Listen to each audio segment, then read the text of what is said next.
सांगली प्रभाग क्रमांक 10 मधील कॉलेज कॉर्नर ते नवीन रेल्वे स्टेशनकडे जाणारा रस्ता आचारसंहिता तात्काळ सुरू करा, अन्यथा महापालिका बरखास्त करून ग्रामपंचायत करावी अशी मागणी द्वारे इशारा सामाजिक कार्यकर्ते अशोकअण्णा म्हासाळे यांनी दिला आहे। सध्या चिंतामणी नगर जवळील रेल्वे पुलाचे काम सुरू असल्याने सगळ्या वाहनांना कॉलेज कॉर्नर मार्गे तासगाव, विटा, माधवनगर, वसंतदादा साखर कारखाना जावे लागते। त्यामुळे या रस्त्यावर रहदारी वाढली आहे। तसेच या ठिकाणी टिंबर एरिया, शाळा, कॉलेजेस आहेत। विद्यार्थ्यांना ये जा करताना जीव मुठीत धरून रस्ते पार करावे लागत आहेत। महापालिका प्रशासनाने आचारसंहिता आधी पूर्ण रस्ता, दोन्ही बाजूच्या गटारीपर्यंत रस्ता, फुटपाथ आणि स्ट्रीट लाईट पोल बसवण्यात यावे, अन्यथा महापालिका बरखास्त करून ग्रामपंचायत करण्यात यावी अशी मागणी यावेळी सामाजिक कार्यकर्ते अशोकअण्णा म्हासाळे यांनी केली आहे।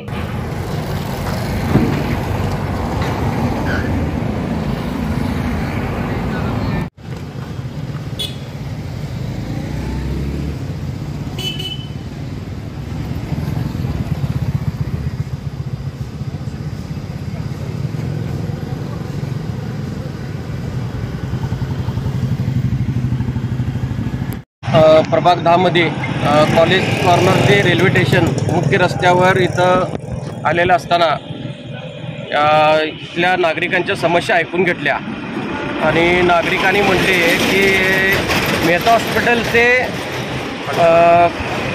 रमाई उद्यानपर्यंत रस्ता होतो आणि मेहता हॉस्पिटल ते कॉलेज कॉर्नरपर्यंत का रस्ता झाला नाही याचं जरा अण्णा तुम्ही बघा म्हटल्यावर मग मी सी न्यूजचे प्रतिनिधी यांना संपर्क साधला आणि त्यांनी तात्काळ इथं आले आणि मला विचारपूस केले काय झाले। मी म्हटलं दोन गोष्टी बोलतो, इथल्या भागातल्या लोकप्रतिनिधींना जरा लक्षात येऊ दे बाबा लोकांचे काय हाल चालू आहेत। आणि महत्त्वाचं मुख्य म्हणजे माधवनगर ब्रिज जो आहे गेले वर्ष झालं काम चालू आहे। गेल्या जानेवारीमध्ये ते ओपनिंग होणार होतं, काम पूर्ण होणार होतं। 2 जानेवारी जवळ आला तरी पण ते काही काम पूर्ण झालेलं नाही अजून। त्यामुळे ह्या रोडला रहदारी मोठ्या प्रमाणात आहे। शाळकरी मुलं ये जा करतात, वृद्ध लोक ह्या रोडला ये जा करतात। त्यामुळं लोकांचे प्रचंड हाल होत आहेत आणि फुल स्पीडमध्ये गाड्या जात असतात। ह्या रोडला एवढ्या गाड्या ह्यापूर्वी कधीही जात नव्हते। पूल बंद झाल्यामुळे ह्या रोडला प्रचंड प्रमाणात रहदारी आहे। त्यामुळं आचारसंहितेच्या आधी हा रस्ता पूर्ण करण्यात यावा।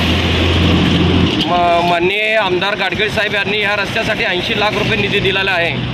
तो निधी कुठे गेला याचं जरा शंकास्पद आहे आणि ह्या दोन्ही बाजूला RCC गटर करण्यात यावे, त्याला लगत दोन्ही बाजूला फुटपाथ करण्यात यावी।